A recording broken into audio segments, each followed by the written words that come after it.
आज हम आपको जनरल साइंस का टॉपिक ले रहे हैं। बहुत ही इंटरेस्टिंग टॉपिक है। टॉपिक है हमारा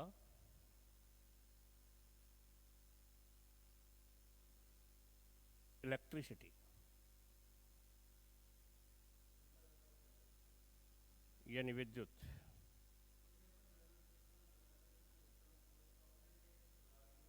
ठीक ठीक ठीक। इलेक्ट्रिसिटी यानी विद्युत।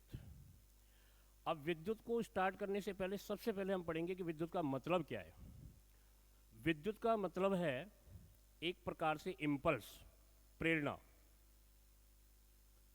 पलक झपकते ही जैसे आपने स्विच ऑन किया, लाइट आ गई, स्विच ऑफ किया, जो भी आपके सिस्टम है वो सारे के सारे बंद हो गए। इतनी फास्ट गति से विद्युत का सिस्टम है। तो विद्युत अपने आप में ही त्वरित शब्द को परिभाषित करता है क्या विद्युत? इलेक्ट्रिसिटी का मतलब क्या है?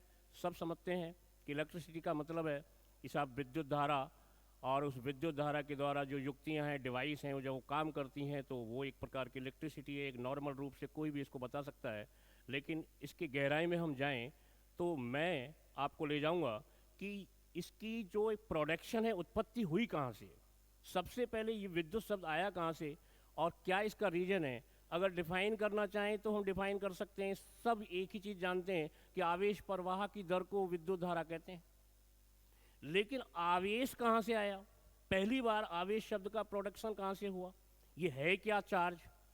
भले इस पर प्रश्न पूछे जाए या ना पूछे जाए, लेकिन जब हम किसी बात को समझ रहे हैं तो जहाँ जो भी टॉपिक है उसका थोड़ा सा बेसिक हमें समझना है। ज़्यादा नहीं, मुश्किल से 10 मिनट का इसका एक प्रिंसिपल है, वो मैं आपको समझाऊंगा। बचपन में खूब हमने एक खेल किए हैं।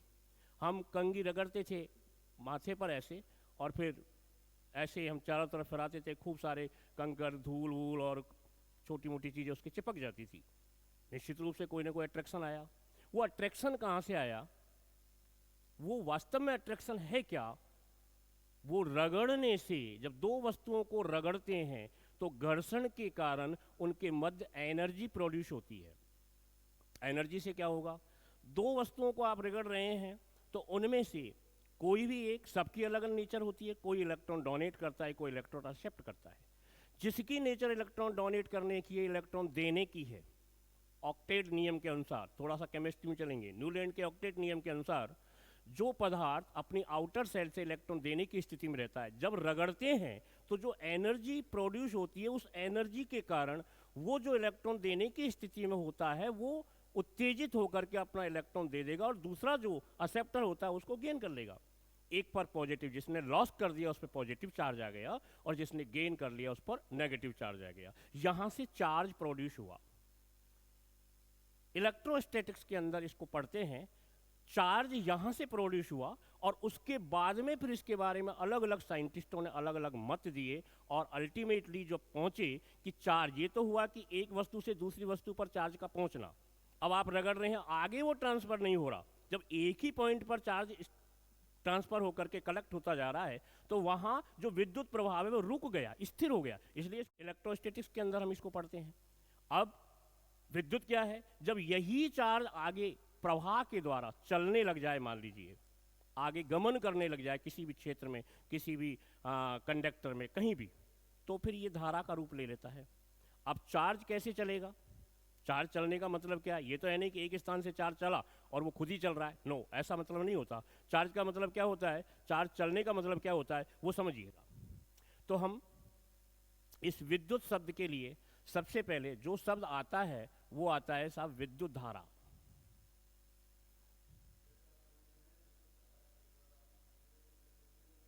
तो विद्युत धारा, इस विद्युत धारा के बाद में हम जानकारी लेंगे। तो विद्युत धारा है क्या? सब आप लोग सब ने कक्षाओं में पढ़ा है कि साहब आवेश प्रवाह की दर, आवेश प्रवाह की दर को विद्युत धारा कहते हैं। पर मैं यहां थोड़ा सा ऑब्जेक्शन करता हूं। सब क्या ऑब्जेक्शन करोगे आप? यदि आपने कहा आवेश प्रवाह की दर को विद्युत धारा कहते हैं तो ये 100% करेक्ट नहीं है। 100% करेक्ट क्या है? किसी चालक में ये सब तो जोड़ना ही पड़ेगा, क्योंकि अगर ये शब्द आपने नहीं जोड़ा तो विद्युत प्रवाह घटित ही नहीं हो सकता। आवेश प्रवाह हो कहाँ रहा है? कंडक्टर के अंदर। किसी चालक में आवेश प्रवाह की दर को विद्युत धारा कहते हैं। ये परफेक्ट है। न्यूमेरिकल इसका कोई मतलब नहीं है चालक का, क्योंकि न्यूमेरिकल तो आप एक ही चीज लिखते हो, I बराबर Q अपॉन टी, यही लिखते हो। क्यों क्या है? आवेश है। ये क्यों आया कहाँ से भाई? क्यों कहाँ से आया? कूलाम नामक जो साइंटिस्ट था उसने इसके बारे में जानकारी दी और उसी के नाम पर इसका जो एक यूनिट है, मात्रक है, वो कूलाम है। वहीं से क्यों लिया? टी समय है।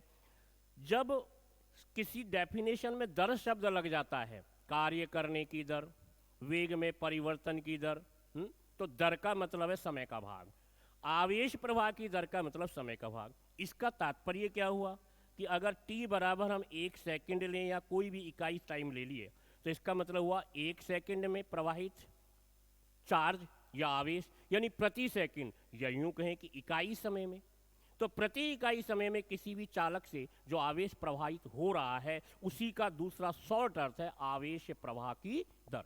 इसे हम कहेंगे विद्युत धारा। आवेश प्रवाह की दर को विद्युत धारा कहते हैं। सबने अच्छे से पढ़ा है, इसमें कहीं किसी को डाउट नहीं होना चाहिए। लेकिन मैंने जो आपको एक शब्द जोड़ा साथ में कि भाई चालक शब्द भी आपको जोड़ना है।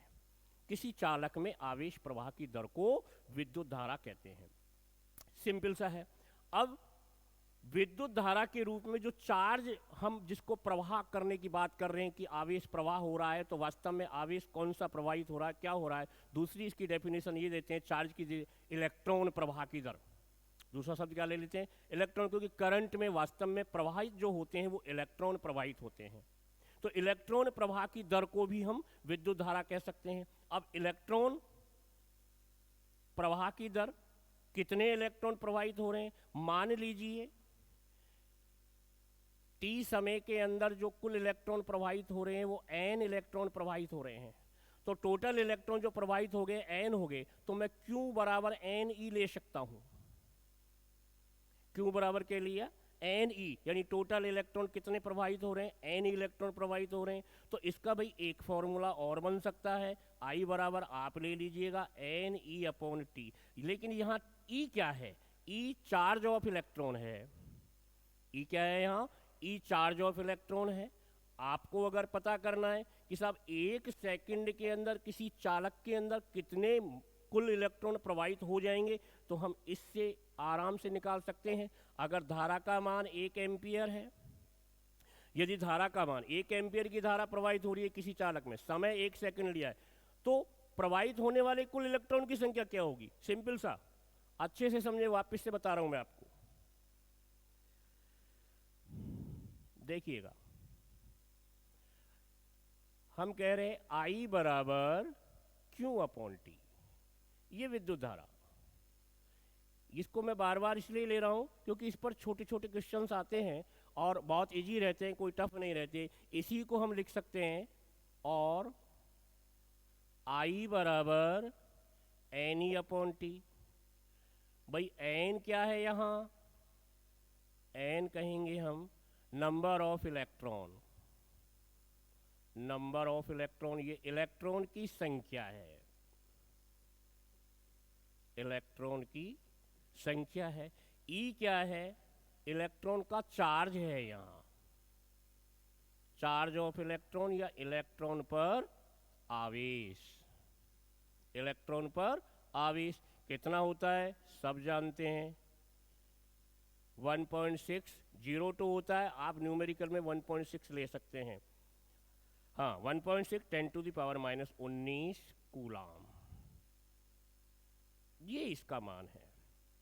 अब अगर मान लीजिए I बराबर, यानी कि 1 एम्पियर की धारा किसी चालक में से प्रवाहित की जाती है और वो 1 एम्पियर की धारा कुल 1 सेकंड तक ही प्रवाहित की जाती है, यानी T बराबर 1 सेकंड है, ये समय है।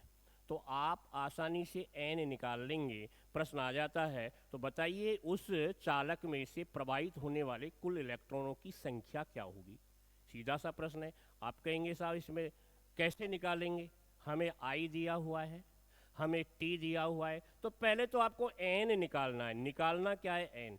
तो भाई आपका फॉर्मूला क्या है? चूंकि I बराबर NE अपॉन टी, इसलिए n बराबर क्या हो जाएगा, I इंटू टी अपॉन ई। ये n की वैल्यू हो गई।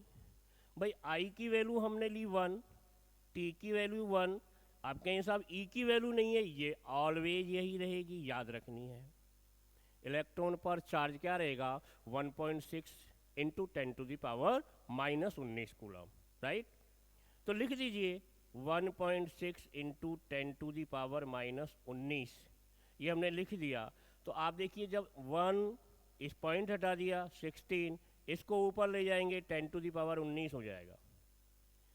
लगभग इसमें आप भाग देंगे तो ये 0.625 इंटू 10 टू द पावर 19 आएगा। पॉइंट को साइंटिफिक नोटेशन में लिखेंगे। अब ये जरूरी नहीं, वो ऐसे भी दे सकता है ऑप्शन में, तो आप परफेक्ट निकाल करके फिर ऑप्शन के हिसाब से आंसर चूज करेंगे कि उसने किस में दे रखा है। अगर उसने इसको आगे ले गया 6.25 किया तो ये 10 टू द पावर 18 रह जाएगा। यहाँ मैं फिर आपको एक चीज़ समझाता हूँ कि साइंटिफिक नोटेशन में जब लिखा जाता है तो एक नियम ध्यान रखना, इसमें कंफ्यूज नहीं होंगे। 10 टू द पावर 19 है, हम कहते हैं कि आगे बढ़ने का मतलब प्लस करना और पीछे बढ़ने का मतलब माइनस करना। साइंटिफिक नोटेशन में आपको उल्टा चलना है। आगे आप बढ़ रहे हो, एक कदम आगे ले जा रहे हो दशमलव को, तो माइनस करना पड़ेगा, और एक कदम पीछे जा रहे हो तो प्लस करना पड़ेगा पावर में। ये सिद्धांत ध्यान रखेंगे तो गलत कभी नहीं होगा। तो मैं एक कदम भैया आगे गया तो मैं 6.25 पे गया, तो फिर मुझे ये माइनस कर दिया 18। अगर मैं पीछे आता तो पावर बढ़ती और आगे जाऊंगा तो पावर घटेगी। तो यहाँ रिवर्स है, अपोजिट सिस्टम है। सामान्य सिद्धांत जो होता है आगे बढ़ने का मतलब प्लस, पीछे बढ़ने का मतलब माइनस, ध्यान रखना उससे उल्टा होगा। ये एग्जैक्ट इलेक्ट्रॉन की संख्या आ गई आपकी। एक सेकंड में यदि किसी चालक में 1 एम्पियर की धारा प्रवाहित करेंगे तो नंबर ऑफ जो इलेक्ट्रॉन्स हैं वो 6.25 इंटू 10 टू दी पावर 18 होंगे। ठीक बात, यहाँ तक किसी को कोई दिक्कत आनी नहीं चाहिए। ये छोटा सा टॉपिक विद्युत धारा की जो डेफिनेशन है उस पर आधारित, इससे बाहर इस टॉपिक पर इससे बाहर न्यूमेरिकल नहीं आएंगे। या तो सीधा वो चार्ज देगा या फिर वो इलेक्ट्रॉन से रिलेटेड करके क्वेश्चन देगा। दो ही तरीके से इस टॉपिक पर क्वेश्चन पूछे जाते हैं।